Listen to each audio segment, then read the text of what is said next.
The bass from the speakers vibrated through my chest like a second heartbeat as I stood outside Maverick's bar, my hand trembling against the cold metal of the door handle.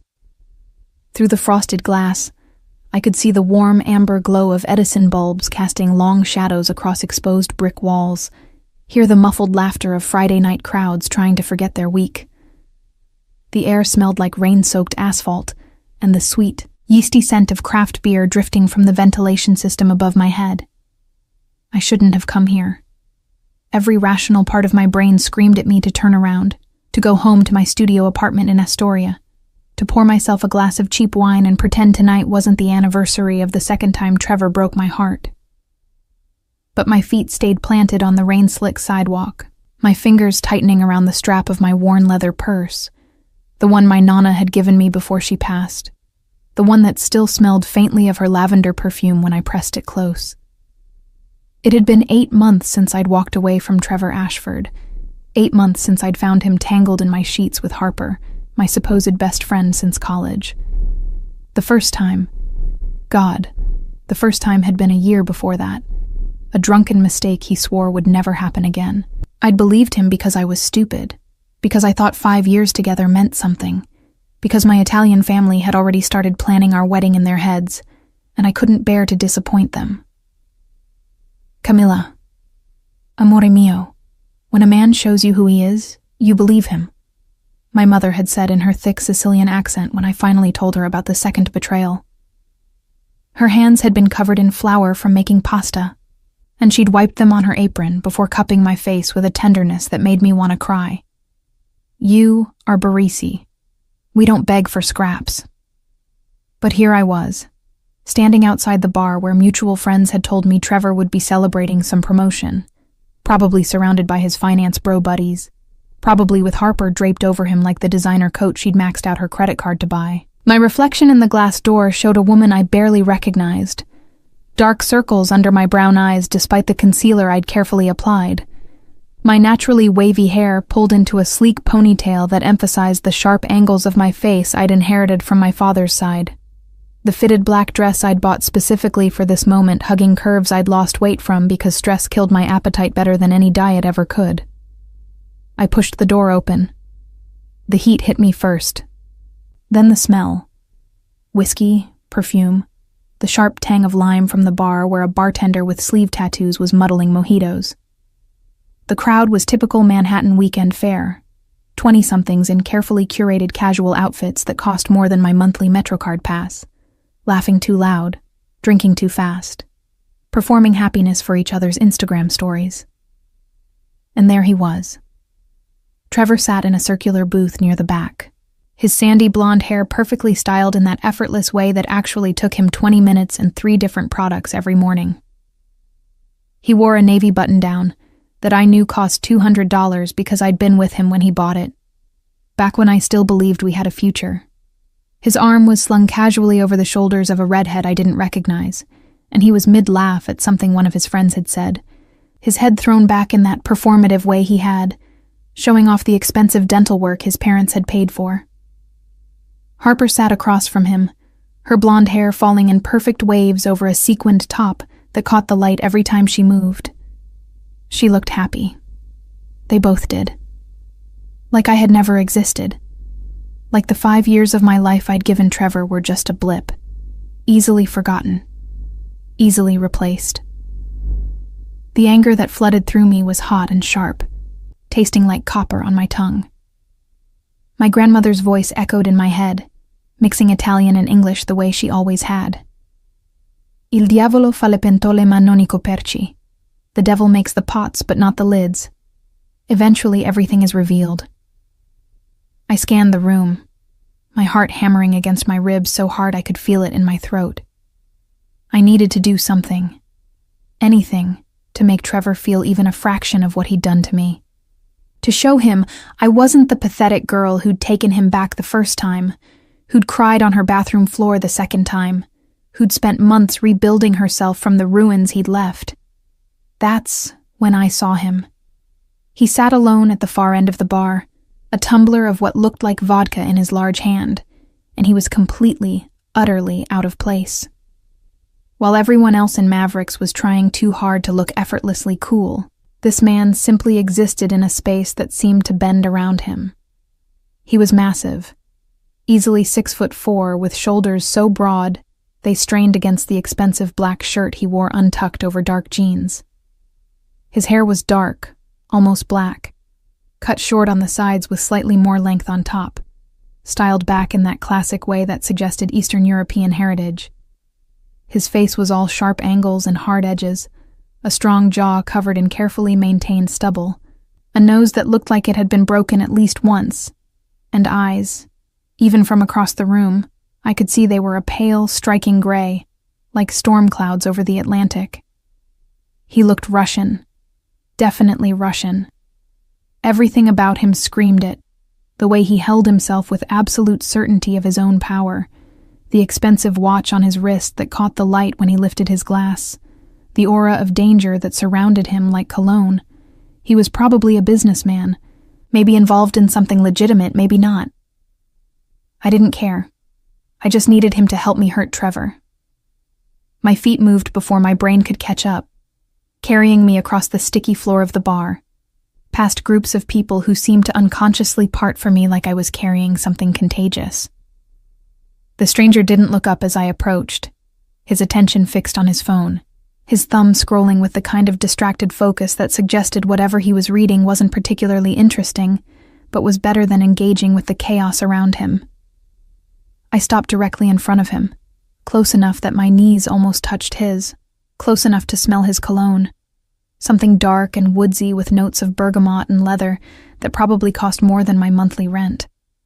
My hands were shaking so badly I had to ball them into fists at my sides. "I need you to kiss me." The words came out steadier than I felt, loud enough to be heard over the music, but not so loud that anyone else would notice. Yet. He looked up slowly, and the full force of those gray eyes hit me like a physical thing. Up close, he was even more intimidating. There was something ancient in his gaze, something that suggested he'd seen and done things that would give most people nightmares.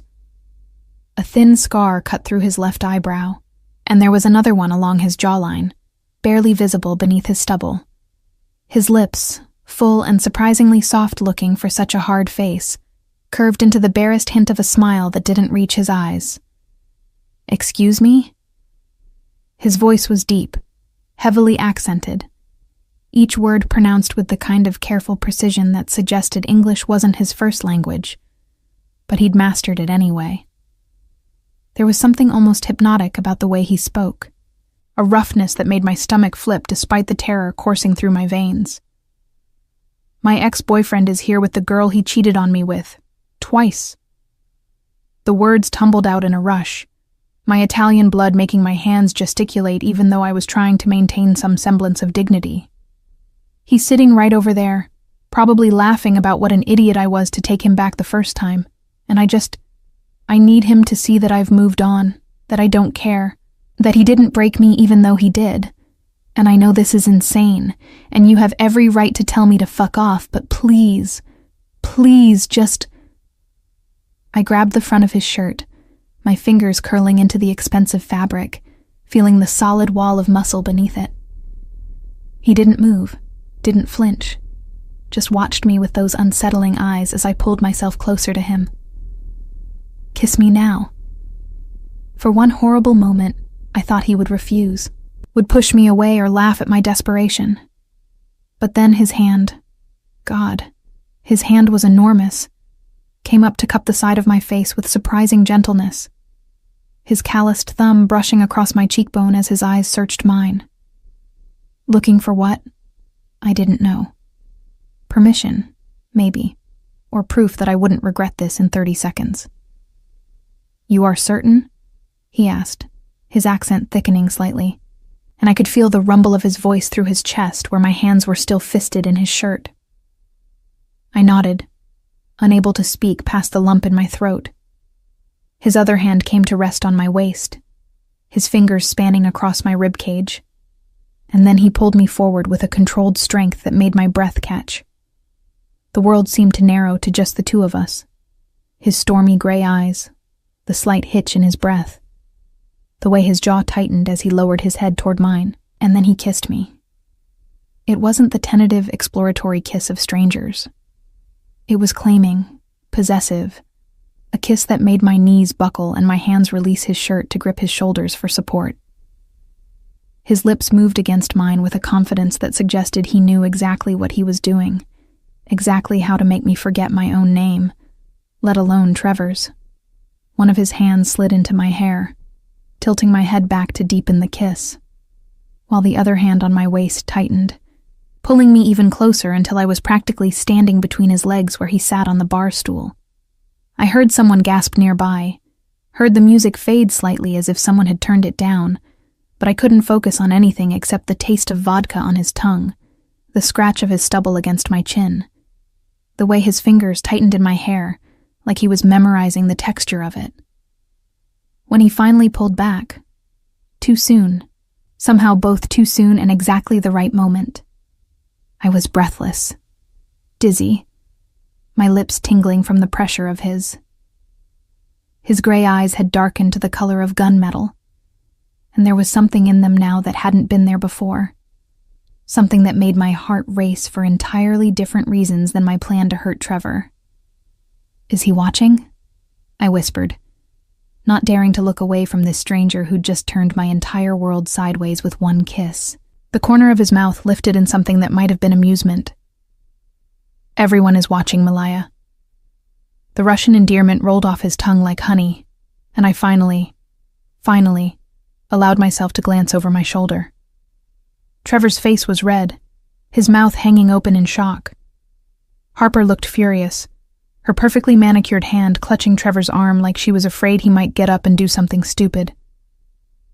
The entire booth had gone silent, all of Trevor's finance bros staring at me and the stranger with varying expressions of shock and, on a few faces, what looked distinctly like fear. "Camilla?" Trevor's voice carried across the bar, tight with anger and disbelief. "What the fuck?" The stranger's hand was still on my waist, a warm, solid presence that somehow made me feel brave enough to meet Trevor's gaze head-on. "What?" I called back, my voice steadier than it had any right to be. "Did you think you were the only one who could move on?" Trevor stood up so fast he nearly knocked over the table, and Harper grabbed at him again, her eyes wide. But before he could take more than 2 steps toward us, the stranger stood as well, his height and sheer presence making Trevor stop in his tracks. "There is a problem?" the stranger asked, his voice dangerously soft. And I felt the entire bar seem to hold its breath. Trevor's face had gone from red to pale in the space of a heartbeat, his swagger evaporating like morning fog under the weight of this stranger's attention. I'd seen Trevor face down aggressive clients, competitive colleagues, even my hot-tempered Uncle Marco at family dinners, but the way he was looking at this man, it was pure, instinctive fear. The kind you couldn't fake or rationalize away. "No problem," Trevor said, his voice higher than normal, his hands raised slightly in a gesture of submission that would have been satisfying if I wasn't so confused by the intensity of his reaction. "We're good. She's free to do whatever she wants." The stranger didn't move, didn't acknowledge Trevor's words, just kept his gray eyes locked on him with the kind of predatory stillness that reminded me of the stray cats in my Nana's neighborhood in Queens. The ones who'd gone feral and learned to hunt, to kill when necessary. His hand was still on my waist, fingers spread wide across my ribcage, a brand of possession I should have found offensive, but instead made me feel protected for the first time in months. "Good," the stranger finally said, the single word carrying enough weight to make Trevor actually take a step backward. It would be unfortunate if there was a misunderstanding. Harper had appeared at Trevor's side, her perfectly glossed lips pressed into a thin line, her blue eyes narrowed at me in a way that once upon a time would have hurt, but now just felt empty. "Seriously, Cammy, this is so desperate even for you." The nickname, the one only she and Trevor used, the one that now tasted like ash in my mouth, made my hands curl into fists. But before I could respond, The stranger spoke again, his accented voice carrying that same dangerous softness. "I would suggest," he said, his gaze shifting to Harper with the kind of assessment that made her actually flinch, "that you learn to speak more carefully about things you do not understand." There was something in his tone that made the threat explicit, even though his words remained technically polite. Harper's face flushed, her mouth opening and closing like a fish, and Trevor grabbed her arm, pulling her back toward their booth with an urgency that would have been comical if my heart wasn't hammering so hard against my ribs. I watched them retreat, watched the way Trevor's friends all avoided eye contact, the way Harper kept glancing over her shoulder with an expression caught between fury and genuine fear. Around us, the normal sounds of the bar were slowly returning, conversations resuming, the bartender calling out drink orders, the bass line of whatever indie rock song was playing thrumming through the floor. "Thank you," I managed to say, finally turning to face the stranger fully now that Trevor and Harper had disappeared back into their booth like scolded children. "I didn't expect... I just wanted him to see..." I was babbling, my usual composure shattered by the adrenaline crash hitting me all at once. My hands were shaking again, worse than before, and I pressed them against my thighs to stop the trembling. The stranger watched me with those unreadable gray eyes, his expression neutral, but his body language somehow suggesting concern. A slight forward lean, the way his hand had shifted from my waist to hover near my elbow, as if he was prepared to catch me if I fell. "You should sit," he said, gesturing to the bar stool he'd been occupying. It wasn't a suggestion. I sat, grateful for the support, and he moved to stand beside me, one hand braced against the bar on my other side, effectively caging me in. At any other time, with any other man, I would have felt trapped. But there was something about the way he positioned himself, protective rather than possessive, a barrier between me and the rest of the bar, that made me feel safer than I had in months. "What is your name?" he asked, and the question was so normal, so mundane after everything that had just happened, that I almost laughed. Camila Baresi. My grandmother's maiden name rolled off my tongue automatically, the one I'd started using again after the second betrayal because I'd wanted nothing that connected me to Trevor's world. "And you are?" Something flickered across his face. Surprise, maybe, or calculation. Adrian Markov. The name meant nothing to me, but the way he said it, the slight emphasis on his surname, suggested it should. I filed that information away to Google later, when my brain wasn't still fuzzy from that kiss, from the adrenaline, from the surreal nature of the entire situation. "Well, Adrian Markov," I said, forcing my voice to steady. "Thank you for playing along with my insane plan. I promise I'm not usually that..." "Brave?" he interrupted, and there was something in his tone that made the word sound like an accusation and a compliment all at once. "Reckless? Desperate enough to grab a stranger in a bar and demand he kiss you? All of the above, apparently." I laughed, but it came out shaky, and I pressed my hand against my chest, feeling my heart still racing beneath my palm. Seeing him there, so happy, like I never even mattered. He is an idiot. Adrian's statement was matter of fact, delivered with the same certainty someone might use to comment on the weather. Any man who would betray you deserves what comes to him. The conviction in his words made something warm unfurl in my chest, something dangerous and needy that I immediately tried to shut down. This man didn't know me. He'd kissed me because I'd asked, helped me because... Actually, I wasn't sure why he'd helped me. Maybe he felt sorry for me. Maybe he just enjoyed putting fear into men like Trevor. Maybe he was just that bored on a Friday night. "I should go," I said, starting to slide off the bar stool. "I've already crashed your evening enough, and I'm sure you have better things to..." His hand on my wrist stopped me, his grip gentle but immovable.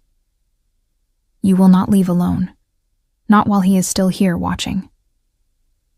I glanced over my shoulder to find Trevor indeed staring at us from across the bar, his expression caught between jealousy and something that looked suspiciously like calculation.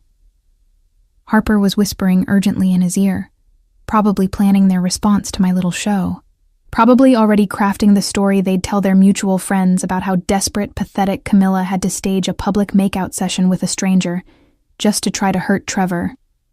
"He's not dangerous," I said, pulling my wrist from Adrian's grasp, even as part of me wanted to leave it there, to let this stranger continue touching me with that surprising gentleness. "He's just an asshole. I can handle—" "You should not have to handle him at all." Adrian's jaw tightened, and I noticed for the first time that there was a small muscle that jumped when he was angry, a tell that suggested he was working to control something much darker beneath his calm exterior. Men like that, they do not learn, they do not change. They only become more bold when they think they can act without consequences. "Speaking from experience?" I asked, then immediately regretted the question when his eyes went flat, cold, all the warmth that had been building there vanishing like it had never existed. "Yes." The single word was final, a door slamming shut. We sat in uncomfortable silence for a moment, and I became acutely aware of how close he was standing, how his body heat seemed to radiate in the small space between us, how the scent of his cologne, that woodsy, expensive smell, was starting to become familiar in a way that should have bothered me but didn't. The bartender appeared, his sleeve tattoos rippling as he wiped down the bar in front of us, his eyes flicking between Adrian and me with barely concealed curiosity. "Can I get you anything?" he asked, his question directed at me but his attention clearly on Adrian, like he was checking for permission. "Vodka," Adrian said before I could respond. "2. Neat." "I don't really drink," I started, but Adrian was already pulling out his wallet, extracting crisp bills, and laying them on the bar with the kind of casual disregard for money that came from having a lot of it. "Tonight you do," he said, and there was something in his tone that made it clear this wasn't up for debate. "After what you just did, you need something stronger than whatever you were planning to order." He wasn't wrong. My hands were still shaking, my adrenaline still spiking and crashing in waves that made me feel simultaneously invincible and like I might throw up. When the bartender set 2 heavy tumblers of clear liquid in front of us, I picked mine up with both hands to keep it steady. "Na zdrowie," Adrian said, raising his glass. To revenge poorly planned but well executed. Despite everything, I laughed. A real laugh this time, not the shaky, uncertain sound from before. We clinked glasses, and I threw back the vodka in one swallow, the way I'd seen my Uncle Sal do at family weddings, feeling it burn down my throat and settle like fire in my stomach. "Better," Adrian observed, and when I looked at him, there was the ghost of a smile playing at the corners of his mouth, softening the hard edges of his face. "Now you look less like you might faint." "I wasn't going to faint," I protested, but my voice lacked conviction. "I was just processing. He repeated the word like he was testing it, his accent making it sound foreign and somehow more honest. "You Americans, you have such polite words for strong emotions. In Russia, we would say you were D341, nefdud D34 from anger." "What does that mean?" "That you were fucked by anger." His translation was blunt, delivered with the same casualness as discussing the weather, and it startled another laugh out of me, this one louder, more genuine, drawing attention from nearby patrons. "Yeah," I admitted, setting my glass down and running my fingers through my hair, dislodging strands from my carefully constructed ponytail. "Yeah, that's exactly what I was." Adrian's eyes followed the movement of my hand, tracking the way my hair fell around my shoulders, and something in his expression shifted, intensified. He looked at me the way a man looks at something he wants, and the recognition of that desire sent a thrill of fear and excitement through me in equal measure.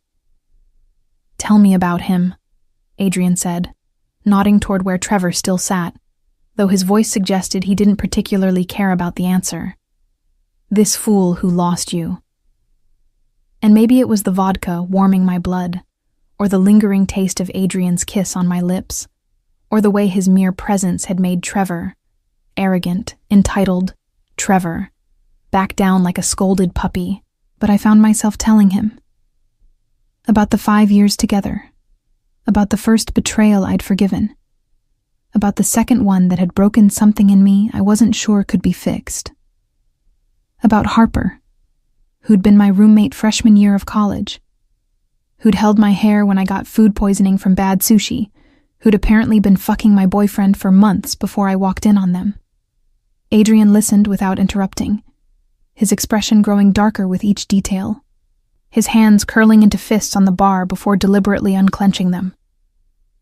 When I finished, there was a long moment of silence broken only by the ambient noise of the bar. Conversations I couldn't quite make out, the clink of glasses, the bass line of music that seemed to pulse in time with my heartbeat. He is lucky, Adrian finally said, his voice so low I had to lean closer to hear him, that you asked me to kiss you instead of hurt him. Because if you had asked for the latter, Malaya, I would have obliged. The certainty in his words, the absolute conviction that he would have committed violence on my behalf after knowing me for less than 20 minutes, should have terrified me. Instead, it made me feel something I hadn't felt since before the first betrayal, valued, protected, like I mattered enough for someone to get angry on my behalf. Why would you do that? I asked, my voice barely above a whisper. You don't even know me. His hand came up to cup my face again, the same gesture he'd made before kissing me, his palm warm against my cheek, his thumb brushing across my lower lip with a gentleness that contradicted every other hard edge about him. Because, he said, his gray eyes holding mine with an intensity that made it impossible to look away. Any man who would waste what he had with you deserves to know fear. And I am very good at teaching that lesson. Adrian's hand was still cradling my face when my phone buzzed in my purse, shattering the moment like dropped glass. I fumbled for it, my fingers clumsy from the vodka and adrenaline, and saw Trevor's name lighting up the screen. Of course he couldn't let me have this, couldn't let me walk away with even a shred of dignity. We need to talk. Now. I showed the screen to Adrian, watching his expression darken as he read the message. His jaw tightened again, that small muscle jumping, and he took my phone from my hand with a deliberateness that suggested he was controlling an impulse to throw it across the room. Block him, Adrian said simply, his accent thickening with barely suppressed anger. This man has nothing to say that you need to hear. I can't just... I started, but even as I said it, I realized how ridiculous I sounded. Why couldn't I? What did I owe Trevor except the satisfaction of telling him to fuck off one final time? My phone buzzed again, and again. Trevor was calling now, and I could see over Adrian's shoulder that Trevor had stood up from his booth, was actually walking toward us with that determined stride that I knew meant he was about to make a scene. Harper trailed behind him, her expression caught between concern and barely concealed glee. She always had loved drama, as long as she wasn't the one being humiliated. Camilla, can we talk outside? Trevor's voice carried that placating tone he used when he was trying to manipulate me back into compliance. Just for a minute. I think there's been a misunderstanding. Adrian's body had gone completely still beside me, and I realized with a jolt of fear, not for me, but for Trevor, that this stranger I'd kissed was debating whether to simply remove Trevor from my presence by force. His hand had moved from my face to rest casually on the bar, but I could see the tension in his forearm, the way his fingers curled slightly. Ready. There's no misunderstanding, Trevor, I said, forcing my voice to stay level even as my heart hammered. We're done. We've been done for months. Me kissing someone else shouldn't come as a surprise. You certainly didn't have any problem doing the same while we were still together. That's different, Trevor shot back. And God, the audacity of this man. I made mistakes, yes, but at least I wasn't out here throwing myself at strangers in bars like some. He didn't get to finish the sentence. Adrian moved faster than someone his size should have been able to, stepping between me and Trevor with a fluid grace that suggested violence was a language he spoke fluently. He didn't touch Trevor. Didn't need to. His mere presence was enough to make Trevor stumble backward, nearly colliding with Harper. "You will leave," Adrian said, and his voice had dropped to something cold and deadly, each word enunciated with careful precision. "Now. And you will not contact her again.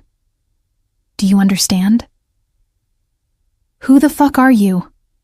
Trevor demanded, but his voice cracked slightly, betraying his fear. "Her bodyguard? This is between me and Camilla, so why don't you mind your own?" "She is my concern now." Adrian's interruption was absolute, final. "Which makes you my concern as well. And trust me, Mudak, you do not want my attention." I didn't know what the Russian word meant, but from the way Trevor's face flushed, and several nearby patrons who were clearly Eastern European heritage hid smiles behind their drinks, I could guess it wasn't complimentary. Harper grabbed Trevor's arm, actually physically pulling him backward, her eyes wide with a fear that I'd never seen on her usually confident face. "Trevor, let's just go," she hissed, her voice urgent. "This isn't worth it." "Listen to your friend," Adrian suggested, though friend came out sounding like an insult. She, at least, has sense of self-preservation. I watched, almost in a daze, as Trevor allowed himself to be dragged back toward their booth, his friends already gathering their things with the kind of hasty efficiency that suggested they all wanted to be anywhere but here. Trevor kept looking back over his shoulder, his expression cycling through anger, confusion, and something that looked almost like concern, though, whether for me or for himself, I couldn't tell. Within 5 minutes, their entire group had cleared out, leaving behind half-finished drinks and a few $20 bills thrown carelessly on the table. The bartender caught my eye and gave me a small, approving nod, like I'd just passed some test I hadn't known I was taking. "You didn't have to do that," I said to Adrian, though my voice lacked conviction. The truth was, watching Trevor back down, watching him finally understand that his charm and privilege and entitled anger didn't work on everyone, it felt better than the kiss had. Almost. "Yes, I did." Adrian turned back to face me, and his expression had softened marginally, the dangerous edge receding to something almost gentle. Men like him, they need to be taught that their actions have consequences, that they cannot continue to hurt without eventually meeting something that bites back.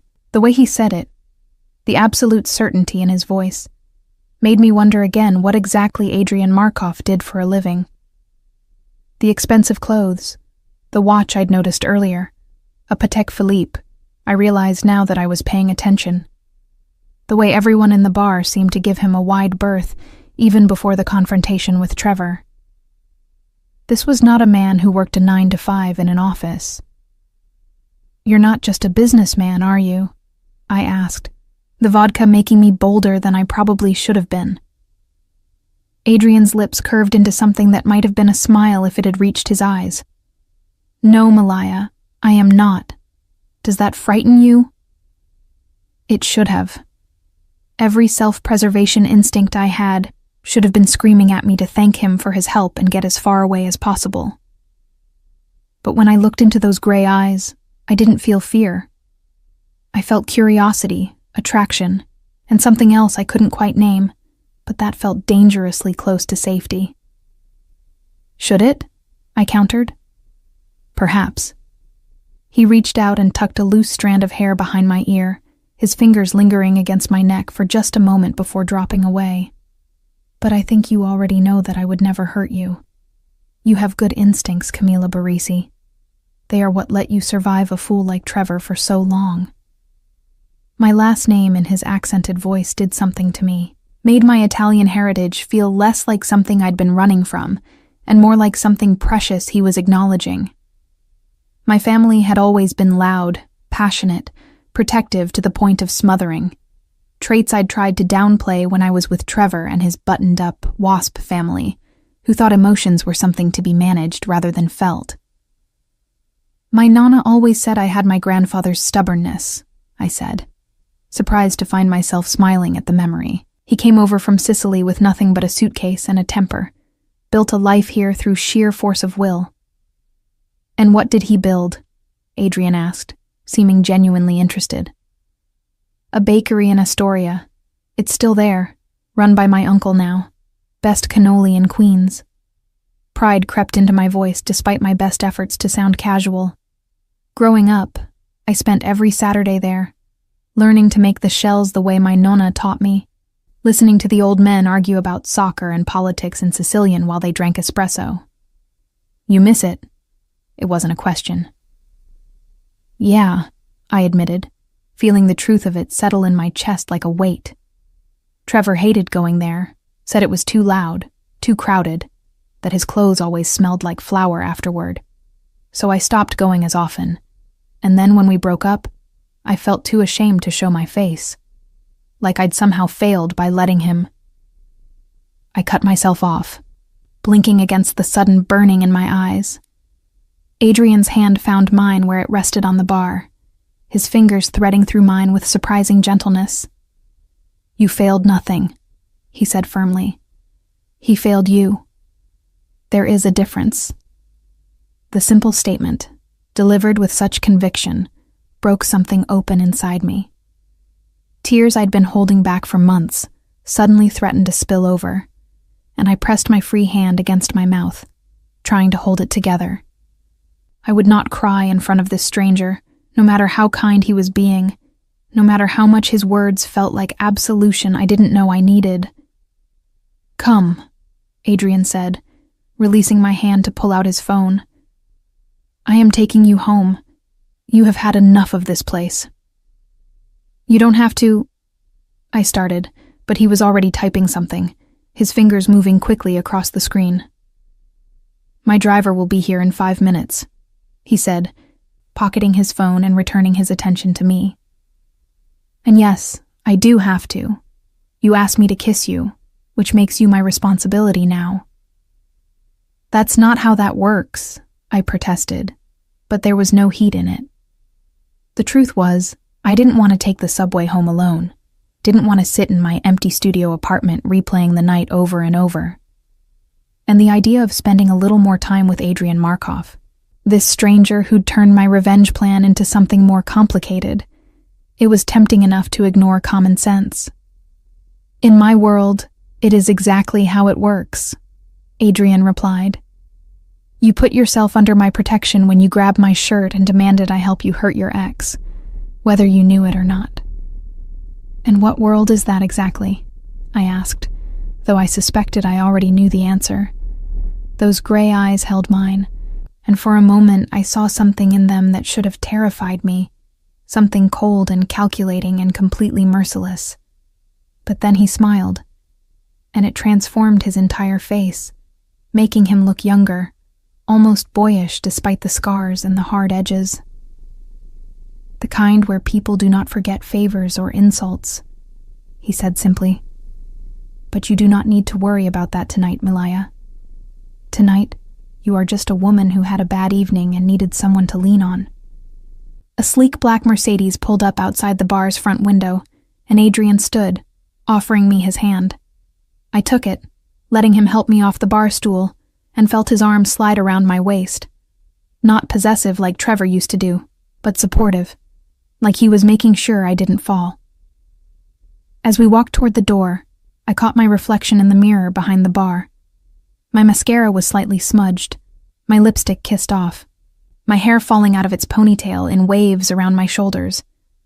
I looked like I'd been through a war and come out the other side, not unscathed, but alive. Standing next to Adrian, his massive frame dwarfing mine, I looked small and protected, and somehow more myself than I had in months. The night air hit me like a slap after the warmth of the bar, and I shivered in my thin dress. Before I could even process the cold, Adrian had shrugged out of his jacket and draped it over my shoulders. It was huge on me, the sleeves hanging past my hands, and it smelled like him. That woodsy cologne mixed with something uniquely masculine that made me want to bury my face in it and breathe deep. The driver, a serious-looking man with graying hair and the same watchful eyes as Adrian, opened the back door without a word. I slid across the leather seat, and Adrian followed, maintaining that same careful distance that suggested respect rather than disinterest. "Where do you live?" he asked, as the car pulled smoothly into Manhattan traffic. I gave him my address in Astoria, watching his expression for any judgment about my decidedly unglamorous neighborhood. There was none, just a slight nod as he relayed the information to the driver in rapid Russian. "Tell me," Adrian said, turning to face me as we merged onto the 59th Street Bridge, the city lights reflecting off the East River below us. "What did you think would happen when you asked me to kiss you?" "Honestly?" I laughed, the sound slightly hysterical. "I thought you'd either tell me to fuck off, or at best give me a quick peck on the lips so Trevor would see. I definitely didn't expect." I gestured vaguely between us, at the jacket around my shoulders, at the fact that I was currently in his car, being driven home like some kind of princess in a very dark fairy tale. "What we shared was not a quick peck," Adrian said, and there was heat in his voice that made my stomach flip. "That was a kiss meant to brand, to claim, to make every man in that bar understand that you are under my protection now." "I don't need protection," I said, but even I could hear how weak it sounded. "Everyone needs protection, Malaya," Adrian replied, his hand finding mine in the darkness of the back seat. "The only question is whether they are wise enough to accept it when it is offered." We drove in silence through Queens, passing neighborhoods I'd known my entire life. The 24-hour diners on Queens Boulevard, the Orthodox Jewish communities of Forest Hills with their dark coats and wide-brimmed hats, the gradual shift into Astoria with its mix of Greek restaurants and hipster coffee shops. Everything looked different through the tinted windows of Adrian's Mercedes, like I was watching my own life from a distance. "This is me," I said as we pulled up in front of my building, a pre-war walk-up with a crooked awning and a front door that stuck in humid weather. Next to Adrian's obvious wealth, it looked even shabbier than usual, and I felt a flush of embarrassment creep up my neck. But Adrian just nodded, already opening his door and coming around to help me out. His hand was warm and solid in mine as I stepped onto the sidewalk, my heels clicking against concrete that needed repaving. The September air had taken on that crisp quality that promised fall was coming, and I pulled his jacket tighter around myself, reluctant to give it back. "I can walk you up," Adrian offered, and there was something in his tone that made it clear he wasn't asking permission. "My apartment is a mess," I warned, already pulling out my keys. "And it's small, really small, like Trevor used to complain that my bathroom was smaller than his closet." "Trevor is a Snobistijski Durak," Adrian said, following me toward the entrance. "Which means snobbish fool." His lips quirked. "Among other things." I led him up 3 flights of stairs, very aware of his presence behind me, the way his expensive shoes made no sound on the worn treads, how he had to duck slightly under the low ceiling on the landing. My door was at the end of a narrow hallway that smelled perpetually of Mrs. Chen's cooking from apartment 3C. Tonight, some combination of garlic and ginger that actually made my stomach growl. "When did you last eat?" Adrian asked, apparently hearing the sound. "Lunch, I think." I fumbled with the lock, which always stuck. I was too nervous about seeing Trevor to have dinner. The lock finally gave, and I pushed open the door to my apartment, cringing slightly at what I knew he'd see. The Murphy bed I pulled down from the wall because there wasn't room for a proper bedroom, the tiny kitchenette with its ancient appliances, the single window that looked out onto a brick wall, the stack of unpaid bills on my makeshift dining table that I kept meaning to deal with but couldn't quite face.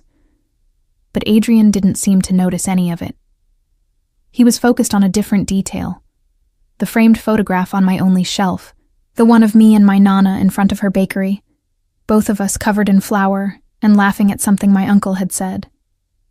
I was maybe 10 in that picture, still young enough to believe that good people won and hard work was always rewarded. "She looks like you," Adrian observed, moving closer to examine the photo. "Same nose, same smile."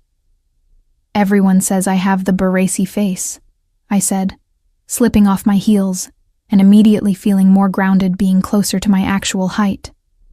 "My nonna used to say it was a gift, being able to see your ancestors in the mirror every morning, that it meant we carried them with us wherever we went." Adrian turned from the photo, his gray eyes finding mine across my tiny apartment. "She sounds like a wise woman." She was. Past tense, because Nonna had died 2 years ago, and I'd been so consumed with Trevor and trying to make our relationship work that I'd missed her last few weeks. Had been too busy at his company holiday party to visit her in the hospital. The guilt of that still sat in my chest like a stone. She would have hated Trevor, would have seen right through him from the start. "But you loved him anyway." It wasn't an accusation, just a statement of fact. I thought I did. I moved to my kitchenette, needing something to do with my hands. Now I think maybe I just loved the idea of being loved, you know? Of having someone choose me, even if the someone was all wrong. Adrian's jacket was still around my shoulders, and I started to shrug it off, but he stopped me with a gesture. "Keep it. You are still cold." I should probably give it back. "Keep it," he repeated more firmly this time. "Consider it a gift for your bravery tonight." I wanted to argue, but the truth was I liked wearing it. Liked having this physical reminder that the evening had been real, that this impossibly attractive stranger had kissed me like he meant it, and then threatened Trevor on my behalf without asking for anything in return. "Are you hungry?" I asked, gesturing vaguely at my nearly empty fridge. "I don't have much, but I could make—" "When did you last have a proper meal?" Adrian interrupted, and there was concern in his voice that made my throat tight. "One that you sat down and enjoyed, not something eaten standing at a counter between shifts."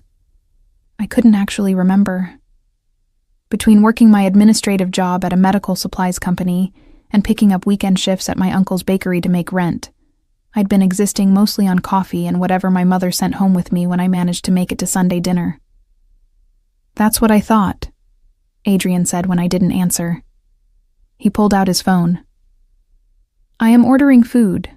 What do you like?" "You don't have to." "What do you like, Camila?" The question was gentle, but firm, and I realized he wasn't going to take no for an answer. "Italian," I admitted.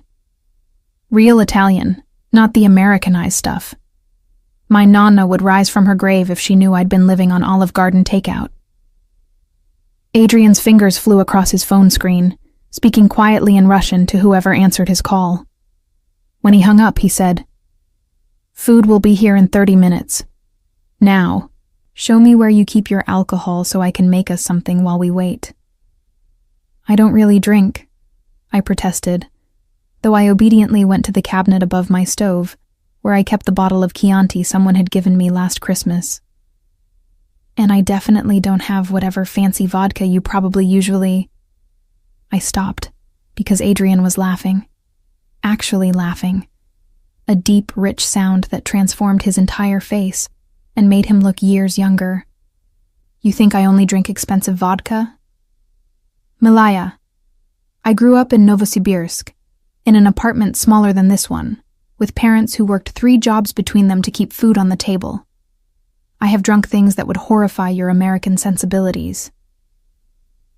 The revelation surprised me.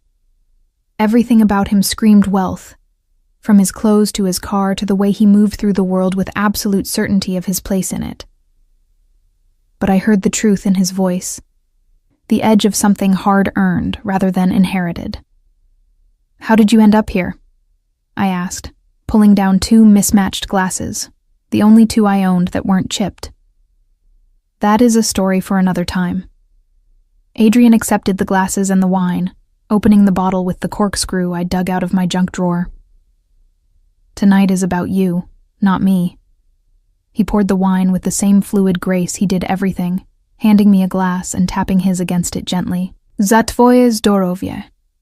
To your health, Camilla Barisi, and to the end of foolish men who do not deserve you. I drank, letting the wine warm my throat and settle some of the chaos still churning in my stomach. Adrian moved around my apartment like he belonged there, examining the few personal items I'd put out. More photographs of my family. A rosary my Nana had given me before she died. The stack of half-read books on my coffee table that I kept meaning to finish. You like mystery novels, he observed, picking up the latest one. Something about a murder in a small Italian village. Escapism, I admitted. It's nice to read about other people's problems for a while. Adrian set down the book and turned to face me, his expression serious. I should tell you something, Camilla, before this goes any further. My heart jumped. Us, he clarified, moving closer until he was standing just a foot away, close enough that I had to tilt my head back to maintain eye contact. What I said at the bar, about you being under my protection, I was not speaking casually. In my world, such statements carry weight. What world is that, exactly? I asked, though I'd spent the car ride Googling his name and had found enough scattered references, always vague, always careful, to have a pretty good idea. One that you have been fortunate enough to avoid until tonight, Adrian said. But now that we have met, now that I have claimed you publicly. Claimed me? I repeated, my Italian temper flaring despite the wine and the attraction and the bone-deep exhaustion of the evening. I'm not a piece of territory, Adrian. No, he agreed. And one hand came up to cup my face the way he had at the bar, his thumb tracing my cheekbone with devastating gentleness. You are a woman who deserves better than anything you have been given, and I find myself wanting to be the one to give it to you. The honesty in his words, the raw vulnerability beneath the controlled exterior, made me sway toward him like he was magnetic north, and I was a compass that had finally found its direction. You don't even know me. I know enough. His other hand settled on my waist, pulling me infinitesimally closer. I know you are brave enough to demand what you need from strangers. I know you are loyal enough to forgive a man who did not deserve it. I know you are strong enough to walk away when you finally understood your worth. His gray eyes burned into mine. And I know that when I kissed you, I felt something I have not felt in years, something I want to feel again. Adrian. I breathed his name, not sure if I was protesting or encouraging. The knock on my door shattered the moment, the food arriving exactly when he'd said it would. Adrian released me with obvious reluctance, and I tried to calm my racing heart as he handled the delivery, tipping the person generously enough that I heard a surprised, "Thank you, sir," before the door closed. He'd ordered enough food for 6 people, pasta carbonara, chicken saltimbocca, fresh bread with olive oil and balsamic, caprese salad with mozzarella that smelled like it had been made that morning, and a tiramisu that looked too pretty to eat. The scent filled my tiny apartment, making my mouth water and reminding me that I'd been running on empty for longer than just tonight. Sit, Adrian commanded, and I was too overwhelmed to argue. He served me like it was the most natural thing in the world, plating the food with surprising skill, making sure I had everything I needed before serving himself a smaller portion and settling across from me at my tiny table. We ate in comfortable silence, and I found myself relaxing in a way I hadn't with anyone, not Trevor, not even my family, in months. There was something about Adrian's presence that made me feel safe to just exist, to eat without worrying about table manners or making conversation or being entertaining. Better, he observed after I'd finished my second helping of pasta. You have color in your face now. You were too pale at the bar. I was having an adrenaline crash, I admitted, and probably a minor panic attack. I don't usually. Tonight was very unlike me. Good, Adrian said, surprising me. You should not have to be usual, Camilla. You should be extraordinary, and the world should adjust to accommodate you, not the other way around. The conviction in his voice made me believe it, at least for a moment. Is that how your world works? That is how I make it work, he corrected. Power is not something you are given. It is something you take, and then you use it to protect what matters. And what matters to you? I asked, genuinely curious. Adrian was quiet for a long moment, swirling the wine in his glass. Less than it should, he finally said. I have spent many years building an empire, securing my position, ensuring that no one could ever make me feel as powerless as I once felt. But empires are cold things, Camilla. They do not keep you warm at night. The loneliness in his admission made my chest ache. Is that why you helped me? Because you recognized something in me? Perhaps. He set down his glass and reached across the table to take my hand. Or perhaps I simply saw a beautiful woman being disrespected and decided that her ex-boyfriend needed to be taught a lesson about consequences. By kissing me senseless in front of him? Adrian's smile was slow, predatory. Among other things. My phone buzzed on the table between us. Trevor again, because of course, he couldn't leave it alone. Adrian picked it up before I could, his expression darkening as he read whatever message Trevor had sent. He says you made a fool of yourself, Adrian reported, his voice dangerously soft. That you should call him tomorrow when you are sober and ready to apologize for embarrassing him in front of his friends. The audacity of it made me laugh, a sound with sharp edges. Of course he does. In Trevor's world, I'm always the one who needs to apologize. Adrian's thumb moved across my phone screen, and I realized he was typing something. What are you... Correcting a misconception, he said, finishing with a decisive tap before setting my phone face down on the table. There. He will not bother you again. Adrian, what did you send him? Those gray eyes met mine, and there was something almost violent in them, something that reminded me that this man was dangerous for reasons that had nothing to do with his money or his power. I told him that if he contacts you again, he will discover exactly how much I dislike men who disrespect women I have claimed as mine. I haven't agreed to be yours, I pointed out, though my protest was half-hearted at best. Not yet, Adrian agreed, his hand still holding mine across the table. But you will. I woke up on my Murphy bed fully clothed, Adrian's jacket still draped over me like a blanket. Sunlight streamed through my single window, and I could hear the sounds of Saturday morning in Astoria.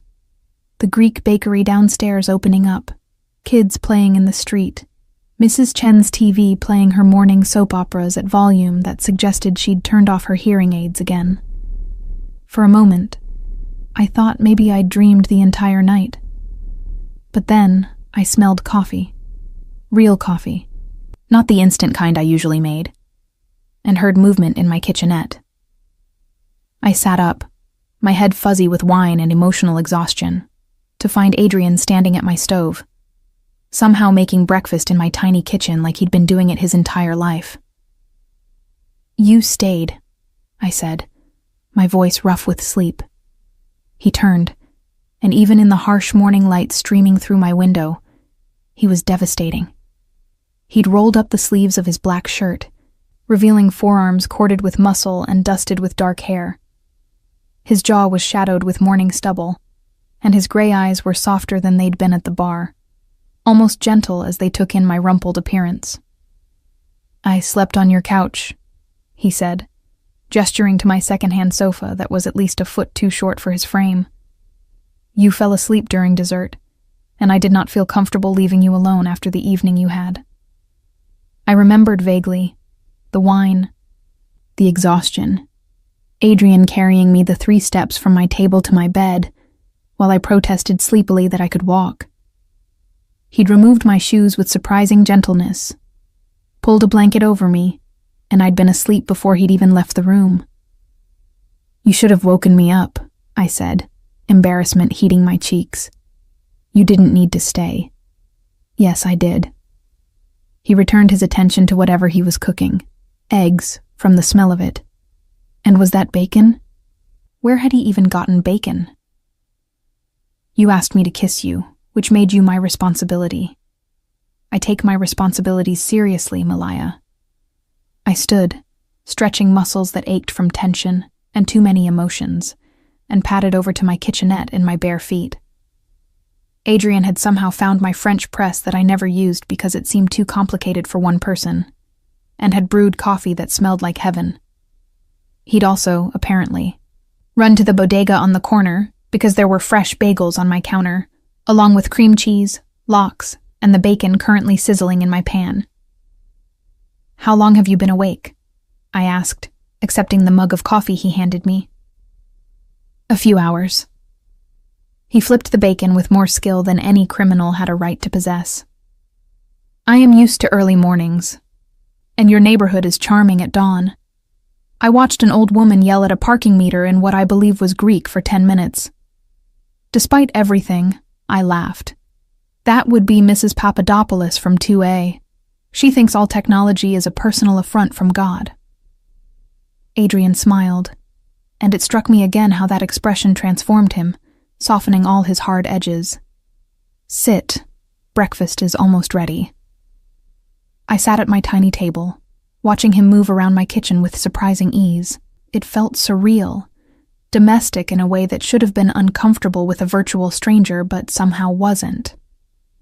Adrian served us both.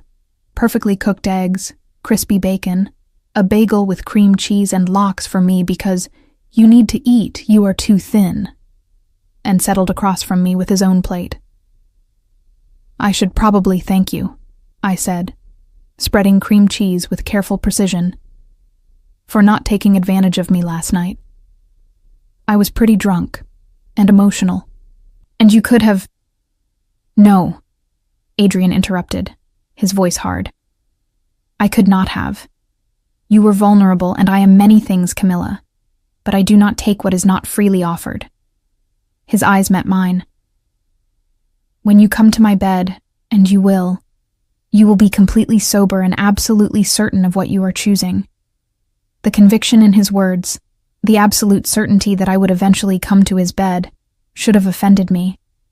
Instead, it sent a thrill of anticipation through me that I immediately tried to suppress. "Pretty sure of yourself," I observed, taking a bite of my bagel to hide my reaction. "I am sure of what I see between us." He leaned back in his chair, his gray eyes never leaving mine. "You felt it too at the bar. The connection, the chemistry, the way your body responded to mine when we kissed. That was just... Do not diminish what we shared, Malaya." His voice was gentle but firm. "You asked a stranger to kiss you, and instead of giving you something perfunctory, I gave you passion. Because the moment my lips touched yours, I knew you deserved nothing less." My phone buzzed on the table, and we both glanced at it. Not Trevor this time. My mother, texting to remind me about Sunday dinner tomorrow, adding in all caps that I better not cancel again. Camilla Francesca Baresi, invoking my full name like she used to when I was a child and in trouble. "Your family is close," Adrian observed. It wasn't a question. "Extremely. My mother texts me at least 5 times a day. My uncle calls every time I miss Sunday dinner. And my cousins have a group chat that blows up my phone constantly with memes and arguments about who makes the best meatballs." I smiled despite myself. "It's overwhelming sometimes, but I wouldn't change it. You are lucky." Something in Adrian's voice made me look up, catching a flash of pain before he controlled it. "I have no one left except the men who work for me, and that is not the same as family." The loneliness in his admission made me bold. "What happened to them? Your family?" Adrian was quiet for a long moment, his fingers tracing patterns on my cheap laminate table. When he finally spoke, his voice was carefully neutral, emptied of emotion. My parents died when I was 16. A fire in our apartment building that the landlord had been warned about for months, but did nothing to fix. My sister was already married, living in America with her husband. I came here to be near her, to start over. Where is she now? I asked gently. Dead. 5 years ago. His jaw tightened. Her husband was involved with people he should not have been involved with, owed debts he could not pay. They came for him, and she was collateral damage. Their daughter, my niece, she was only 8 when it happened. Oh God, Adrian. I reached across the table without thinking, my hand covering his. I'm so sorry. It was a long time ago, he said, but his hand turned over to grip mine with almost painful intensity. It is why I do what I do now, why I built what I built, so that no one I care about will ever be helpless again, will ever be hurt because they lacked power or protection. I understood then, the empire he'd mentioned, the danger that surrounded him, the way everyone at the bar had seemed to fear him. This was a man who'd been forged in loss, who'd turned his grief into power and his pain into protection for those he deemed worthy of it. Your niece? I asked quietly. Safe, in boarding school in Switzerland, with a trust fund that will ensure she never wants for anything. His eyes met mine. She is the only blood family I have left, and I will do anything, to make sure she lives the life her parents would have wanted for her. The fierce protectiveness in his voice called to something in me, something Italian and family-oriented, and deeply understanding of the lengths people went to for those they loved. That's why you helped me last night, because you understand what it's like to feel powerless. Perhaps. His thumb traced circles on the back of my hand. Or perhaps I just saw a beautiful woman who needed someone to stand with her, and I wanted to be that person. My phone buzzed again, this time Trevor, despite Adrian's warning last night.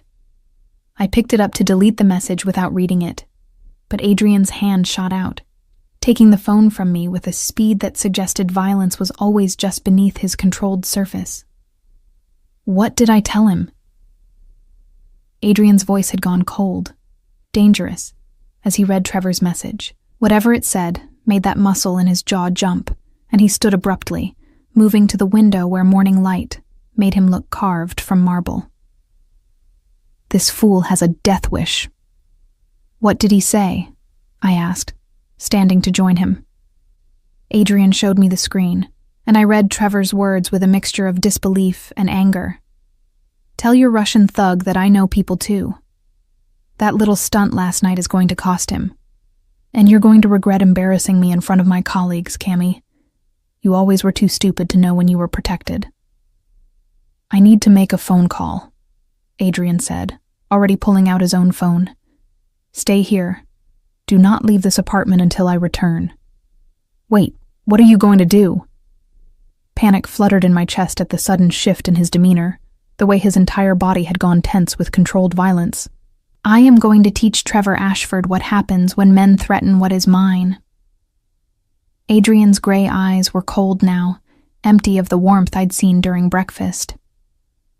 And then I am going to ensure that he never has the opportunity to threaten you again. Adrian, you can't just... I started, but he was already speaking rapidly in Russian into his phone, his free hand running through his hair in the first sign of agitation I'd seen from him. When he hung up, he turned to me, his expression softening marginally. Camilla, listen to me very carefully. Trevor does not know who I am, what I am, because I have been careful to keep my business separate from my public face. But his threat suggests he has connections to people who might recognize my name, which makes you a target by association. I don't understand, I said, though ice was beginning to form in my stomach. It means, Adrian said, moving close enough to cup my face in both hands, that I need to make arrangements for your safety. Starting now. I don't need... Yes, You do.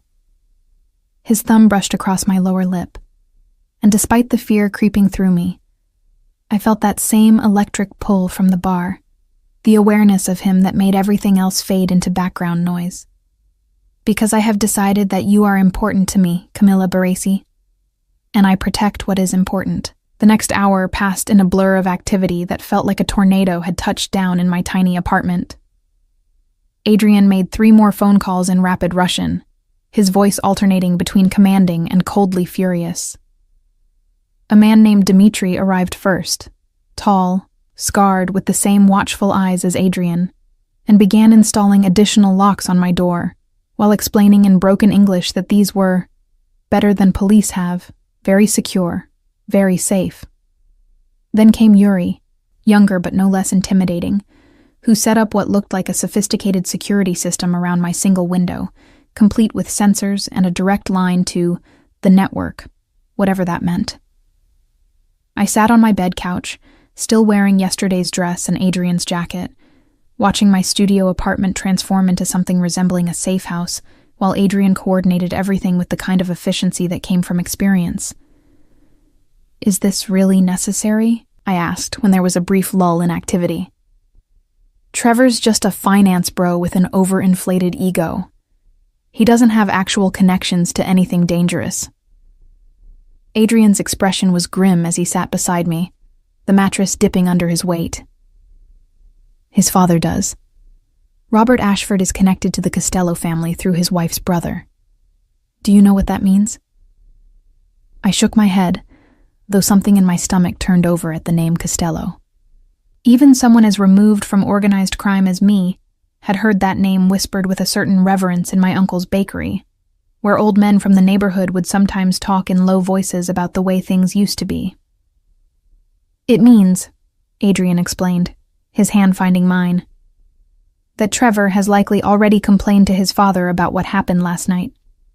And his father, wanting to protect his son's pride, may have made inquiries about the man who threatened Trevor, which means my name is now circulating in circles that I prefer to keep separate.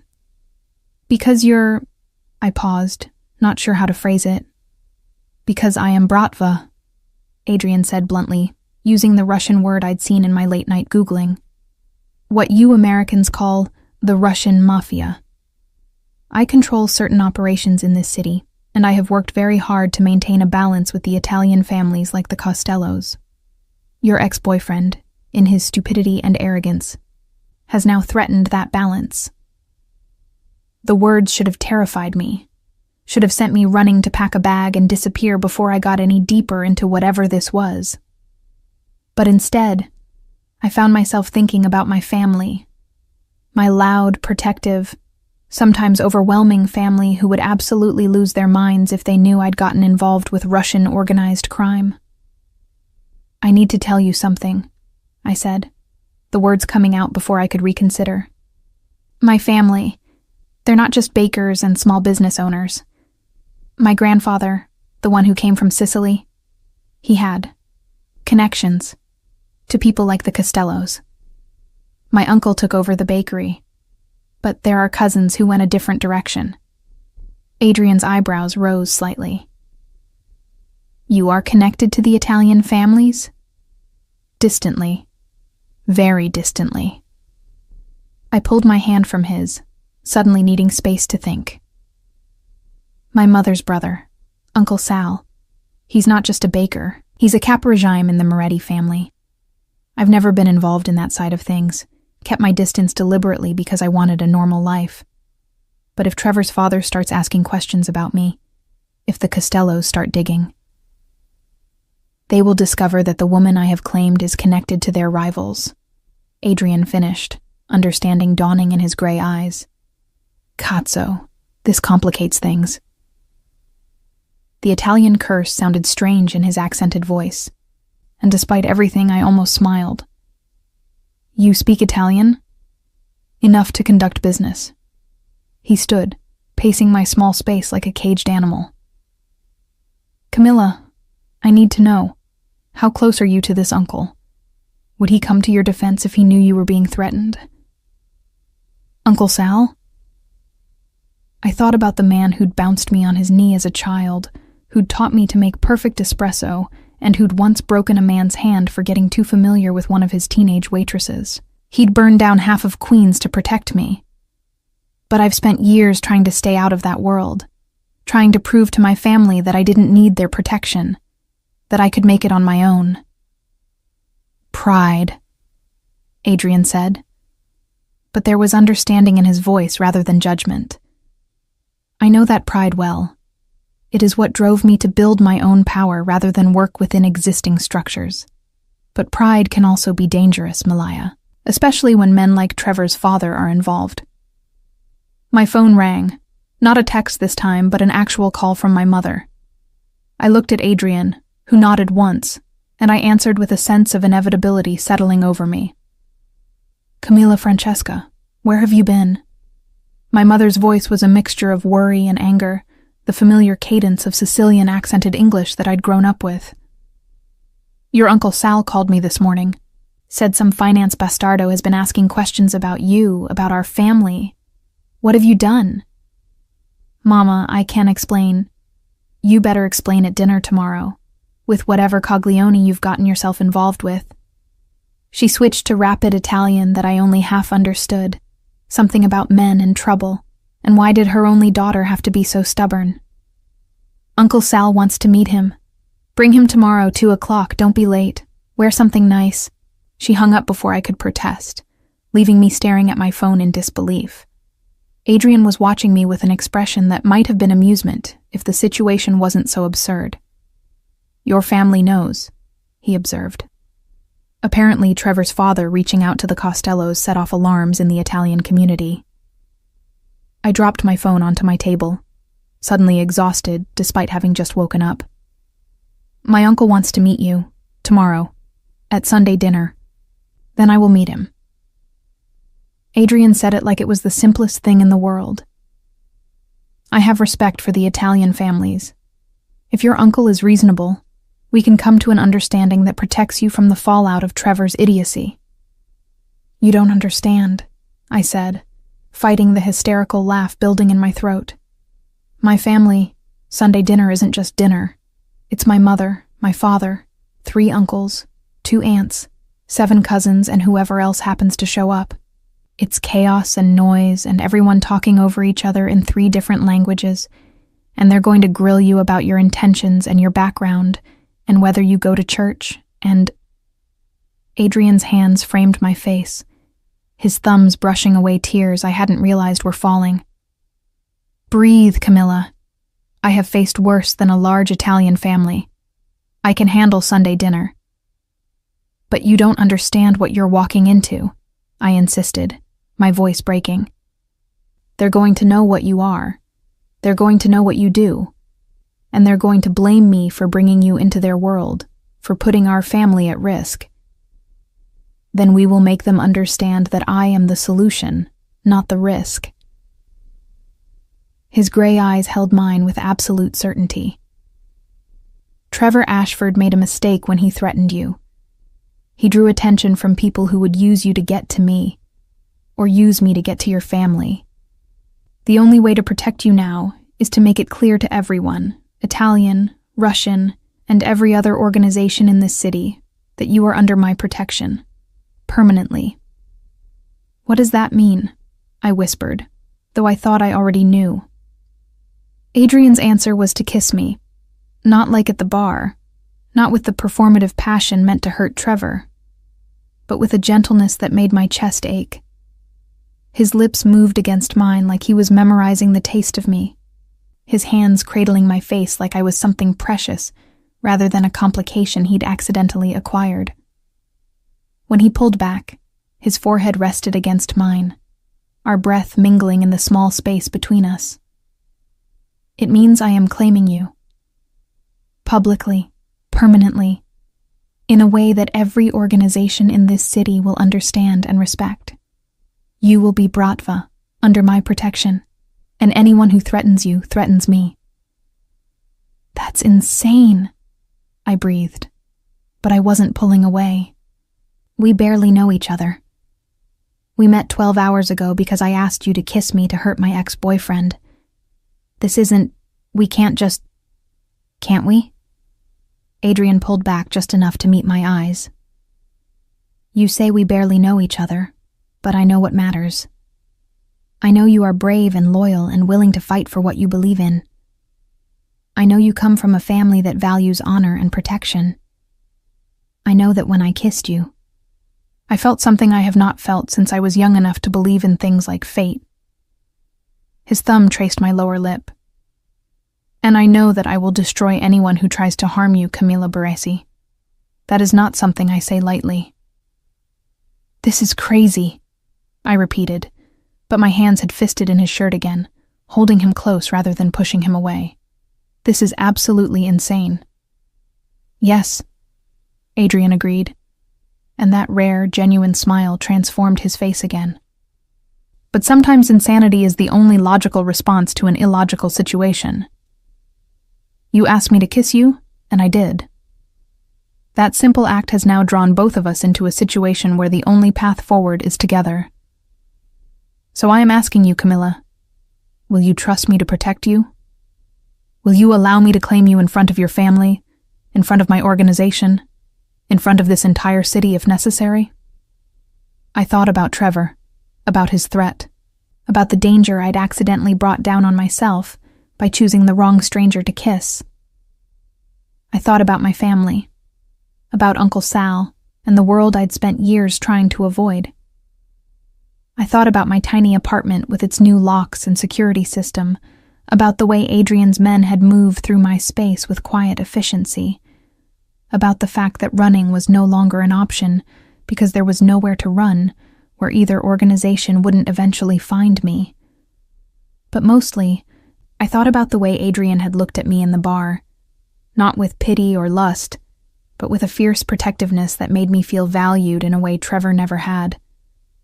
The way he'd listened to my story without judgment, the way he'd made me breakfast like it was the most natural thing in the world, the way his eyes softened when he looked at the photograph of me and my nonna. Okay, I heard myself say. Okay, but you're buying the cannoli. Adrian's laugh was surprised, genuine, and absolutely beautiful. He pulled me close, tucking my head under his chin, and I felt his heart beating steady and strong against my ear. I will buy all the cannoli you want, Malaya, for the rest of our lives, if that is what it takes. The next day, I walked into my mother's house in Howard Beach with Adrian at my side, his hand warm and possessive on the small of my back. The noise hit us first. My cousins arguing about the Yankees game playing in the living room, my mother and aunts shouting at each other in the kitchen, my father's booming laugh from somewhere deeper in the house. Uncle Sal was waiting in the dining room, and I knew immediately that this was a setup. He'd positioned himself like a king holding court, with two of my larger cousins flanking him in a way that was clearly meant to intimidate. Adrian didn't even pause, just steered me forward with absolute confidence.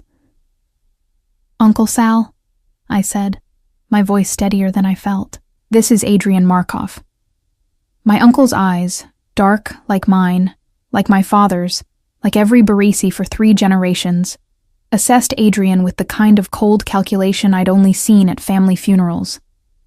Markov, the Russian who runs the waterfront operations out of Brighton Beach. Among other things, Adrian replied calmly, not intimidated by my uncle's tone or the muscle flanking him. And you are Salvatore Baresi, Capo Regime in the Moretti family. It is an honor to meet you. The formal acknowledgement seemed to surprise my uncle, and I saw his expression shift slightly, reassessing. My niece says Trevor Ashford's father has been making noise about her. Says you're the reason. I am the reason Trevor Ashford learned what fear tastes like, Adrian corrected, his voice hard. Because he disrespected your niece in a public place, humiliated her, and threatened her when she chose to move on. His father's involvement is an unfortunate complication, but one I am prepared to handle. By claiming her as Bratva, Uncle Sal's voice was dangerous now.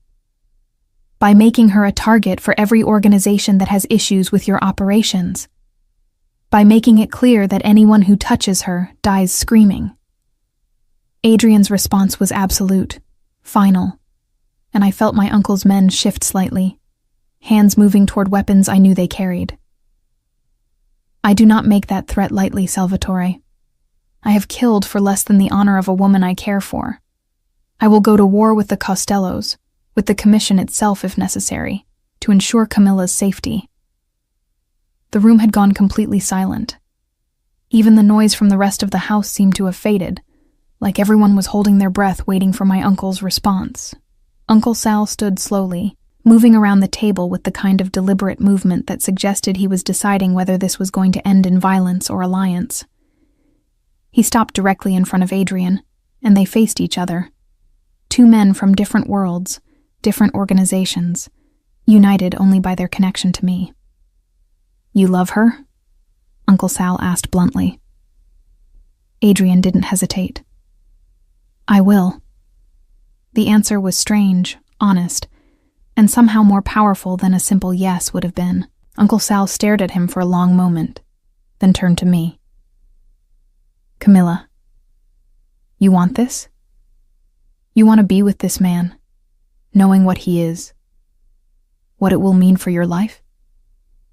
I looked at Adrian, at his gray eyes that had shown me both danger and tenderness, at the strong lines of his face that somehow felt more familiar than strange now, at the way his hand on my back never wavered, despite the threat of violence in the room. I thought about Trevor, about 5 wasted years with a man who'd never valued me, never protected me, never made me feel like I mattered beyond what I could do for him. "Yes," I said, my voice clear and certain. "I want this." Uncle Sal nodded once, then, shockingly, extended his hand to Adrian. "You keep her safe, Russian. You treat her with the respect a Barisi woman deserves.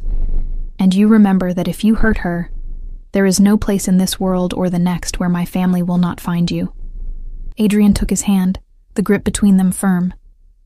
"On my life and my organization's honor, she will be cherished. This I swear." The tension broke like a popped balloon, and suddenly the house was alive again.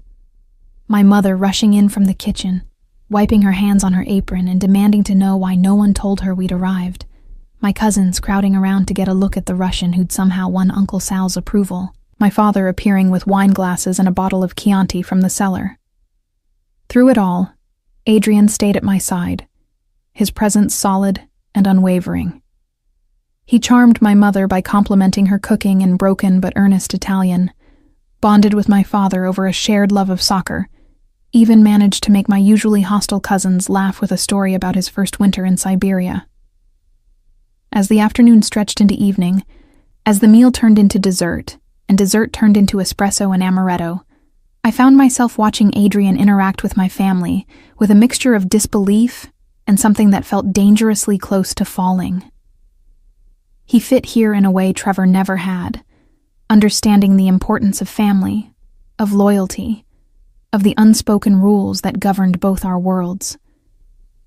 "You did good, Piccola," Uncle Sal said quietly, appearing at my elbow while Adrian was being interrogated by my aunt about whether he wanted children. "That is a dangerous man, but a good one. He will protect you." "I know," I said, watching Adrian's gray eyes find mine across the room, his smile just for me, warm and real and devastating. "Good." Uncle Sal squeezed my shoulder. "Because he was right. If Trevor Ashford or his father makes another move, it will be their last. Nobody threatens a Barisi. Not anymore." Later, as Adrian's driver took us back to my apartment, which I'd already been told was temporary, Adrian was having me moved to a more secure location by the end of the week. I leaned against his shoulder, exhausted and overwhelmed, and somehow happy. "Thank you," I said quietly, "for not running when you saw how crazy my family is." Adrian's arm came around me, pulling me closer. "They are not crazy. They are protective, which is how family should be. And they love you very much, which makes them wise. You're still buying the cannoli, I said, smiling against his shoulder. I already ordered a standing delivery from your uncle's bakery, Adrian replied, and I could hear the smile in his voice. Every Sunday morning, fresh cannoli. It seemed the least I could do for the woman who changed my entire life by asking me to kiss her. I tilted my head up to look at him, finding those gray eyes already on me, dark with promises I was only beginning to understand. Is that what I did? Yes, Malaya. He kissed me then, soft and sweet, and full of something that felt like the beginning of a story neither of us had planned, but both of us were choosing. That is exactly what you did.